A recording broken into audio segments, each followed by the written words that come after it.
now, the Suey nominee for Best. I was the first one to jump. Call me first matey. Twins call me daddy. Like Stugotz babies. They demand the turkey and Dan's got the gravy. I've been on the craziest wave. If I'm on the stage, I think it's my minimum wage. This ain't. Dan, guess what time it is?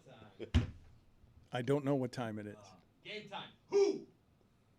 Go sit in the penalty box. Oh, wow. Nobody was saying anything. I'm trying to help you here. 2 minutes for answering. Unbelievable. Either say something. Chris that's is going to the penalty box. And Chris is Not going. Billy. You called the foul on the wrong one, man. That's fine. You called the 5-minute major of Billy. This is professional wrestling. That happens sometimes. Let's go to VAR. Yes, Man. Billy, continue, please. I'm here trying to set up our awards. It's our Oscars, some people say, guys. I don't know if you know this. Did you know that? It's time for another Suey category, Dan. And this one I think might be your favorite one yet. What day is today? Today is Tuesday. That's right. And today's Suey that we're going to play right now is Best Back in My Day.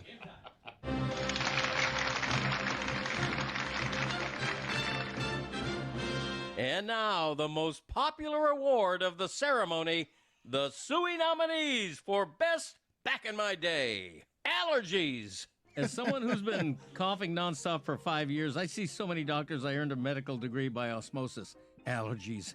Back in my day, we didn't have hypersensitive immune systems, and if we did, we didn't know it or care. Ignorance was bliss. You ate a bag of peanuts at a ball game, had no idea why it made you itch and sneeze, and didn't give a crap because it tasted good. Now, I once got one of those credit card-sized bag of peanuts on a plane and read the label because it's what I do. Label said, warning, may contain peanuts. We're afraid of everything, allergic to our own shadows. Now we're so worried we need organic food. Can't have gluten, please.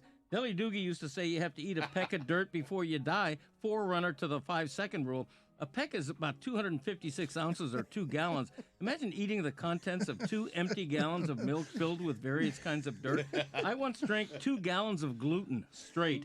I was fine. That's not true. We did everything devil may care back in the day. Everything. Gigantic cars barreled down the highway before the advance of seatbelts. You smoked in the car, in restaurants, on planes, in bathrooms. Doctors smoked. Babysitters smoked. Babies smoked. Wild Bill Cote started giving me sips of beer when I was 10. And look how I turned out. Content. We used to be content to just be. Now we're only content if our lives are producing content. Time was you'd be at the zoo having fun, and that was enough.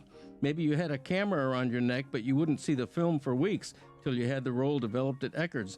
Now, everybody is taking selfies they can admire instantly, one after another, ad nauseum. We only see the animals with our back to them as we pose. You know what the giraffe is thinking as we human tourists do that? The very existence. That's Really? right. That's what the giraffe is thinking. Yes. Put it on the poll, Assholes. Juju. Does the giraffe think the people taking selfies are assholes? Letters. The handwritten letter that a postman hand delivers to your mailbox is all but dead nowadays. It's as dead as the letter sweater, which I last saw somebody wear when Archie and Jughead were banging around the halls of Riverdale High. Emails and texts. Boom! Quick message and hit send are the unindicted murderers of not only the handwritten letter, but of cursive penmanship itself. It's true. Which they used to teach in school. Ah, memories. Yes. You laid a sheet of blank paper on a table, and for just that split second, you were Renoir, poised before a bare canvas in the 1880s, a French field of chrysanthemums bidding your bonjour. You lifted an ink pen and cradled it in your mitt and began the melodic, unhurried pace of cursive, flowing like a gently babbling brook. Cursive, what's that, Grandpa? Snorts the preteen. Make that lad watch and see for himself as you roll back the decades and fashion a letter longhand. Give the page a crisp trifold, then tuck it into an envelope with the address in return, hand-scrawled as well. Then the best part, carefully lick the gum to seal the back of the envelope. Careful of a paper cut now. And do the same with the postage stamp. Go out of your way to eschew the envelopes and stamps with the peel-off stickers. If you're taking the time to send a handcrafted letter, by gum, favor the recipient with a piece of you. Not only your handprints, but your DNA as well. Memberships. Just about every retail business I deal with nowadays has some form of club or membership involved. It's unnecessary and annoying. Quit asking me if I'm in your rewards program. I don't need a reward. What am I, a dog? You're going to give me a little treat if I spend at least $20? I don't want a reward, and I don't want to accrue bonus points. All of a sudden, I can't just be a customer, buying on my terms, buying what I want when I want. No, I'm apparently subscribing now, buying on your terms. You know, in the late 1940s, Groucho Marx resigned from the Friars Club, and in his resignation letter famously wrote, "I don't want to belong to any club that would accept me as one of its members." They used to say the customer is always right. Now the customer is always screwed. Look, I'm a free agent customer. I'm out to spend, not be bought. Am I in your rewards program? Quit asking me that. It's all the reward I need. I'm Greg Cote, and that's how it was back in my day. Salt and pepper shakers. Where did you go? Oh, twin centuries of the dinner table. You were always there, reliable and regally silent as the Queen's Guard, looking over the plates and cutlery as diners were seated at a restaurant. What happened? Walk into a restaurant nowadays, and you're more likely to find Salt and Pepper sitting at your table singing Shoop than you are to find a shaker of sodium chloride alongside another offering of alkaloid piperine. Restaurant industry, I'm not asking for expensive Icelandic lava salt or blue Persian rock salt or even kosher salt. Just make available, please, a vessel containing your standard Morton's table salt so I might heroically rescue an underperforming steak when needed or spray a dust of those magic crystals to wake up some dozing asparagus. The first known salt shaker is traced to 1858 and credited to John Mason, yes, the Mason jar guy. S&P shakers were their revolutionary design of epic simplicity. They began a twin staple of restaurants and homes. Salt Bay may be an Instagram celebrity for its flourish in using salt, but our ability... Thank you. For what? I'm getting all choked up talking about salt. Yeah. Seeds. Had a slice of watermelon lately? Popped a few grapes in your maw? Then you probably notice seeds are disappearing from fruit. And you probably see this as a good thing just because it makes life a little easier. We love us some convenience. In fact, it's a terrible thing, the de-seeding of us. Symbolically alone, the seed is the king of life. Adam gave his to Eve, and here we are, if you believe the story. If they take the seed out of humans the way we have watermelons, we're all dead ducks. Oh, beans, peas, rice, coffee, corn, all seeds. Flour and oil started as seeds.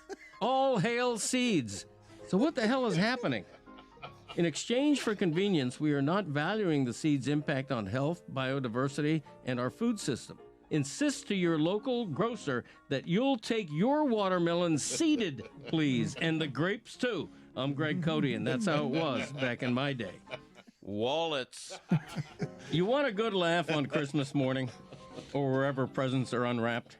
Hand a gift to someone under 30 and watch them open it to find a wallet inside. The hesitation, the quizzical look. What is this mysterious bifold lump of leather, the look will say. You explain its purpose. Wait, what? They say. It holds actual photographs and old-timey cash money? Currently, the old trusted friend I have under my left cheek is a black Guess brand trifold I've had since, I think, the late 80s. As an experiment, I checked the contents of my wallet to find a lone $20 bill, 3 credit cards, a debit card, a license, registration, and a AAA card. Cards from Home Depot, Duffy's, Panera Bread, and Barnes & Noble. A Marriott Rewards card valid through February 2015. Also, a medical insurance card, 3 business cards I never hand out, a voter registration card they never ask for anymore, and 4 photos, including my wife from around when we got married in the early 80s. Every self-respecting wallet should have a hidden gem, an artifact. Mine, my original birth certificate from the mid-50s with a childish signature that hasn't looked like mine since I was 12. Millennials, and especially the Gen Z crowd, they're too good for wallets. They're letting the tradition of our forebears wither on the vine as the wallet softly weeps. The cashless tap-and-pay generation with their sleek and slim card cases and their photos stored in phones. or slow murdering the iconic wallet. Its cherished place gone from the derriere to the dumpster. Bring back the billfold. Start using cash again. Store credit cards you never use. Have photos developed at the drugstore. Save the wallet. I'm Greg Cote, and that's how it was back in my day. Cars. I miss crank windows. Too many unnecessary conveniences now. Cruise control. Please, I've got cruise control built in. It's called my right foot. It controls how fast the car goes. No button or steering wheel lever needed. Power steering. There's another one. Why do I want to give my power to the car? The power that I once had. The car is a ton of metal. I'm a damn college graduate. Seat settings at the push of a button, for the love of God. My wife's car beeps at me when I get too close to the middle lane and automatically brakes if I get too close to the car in front of me. I can't even be a bad driver if I try. I'm in a restaurant last week, and the guy I'm with starts his car remotely from the boot we're sitting in as we ask for the check. Sunroofs, moon roofs, panoramic roofs. How about you just get a damn convertible? Bluetooth, HD radio, satellite. I'll take AM, please, with Wolfman Jack talking through the static, and I'll crank the windows down so everybody can hear. I'm Greg Cote, and that's how it was back in my day. Yes. Wow. Man. I don't know what's funniest there, just how old all of it is, how wonderful it is, the comedic timing of you, a single word each time. How much pleasure he takes in hearing his own voice. Oh, my God. Him running out of breath at every turn. Billy, what were all your thoughts on what you just heard? It seemed like you were moved. I felt like I was at church, honestly. I mean, I don't know how you select a winner there because it's not even a contest. It's just statements of fact from Greg over and over again. Thank you, Billy. Thank you. What are you proudest of there, Greg? You never know. This is a new and improved Dan Le Batard Show with the Stugotz. Gamble on by DraftKings.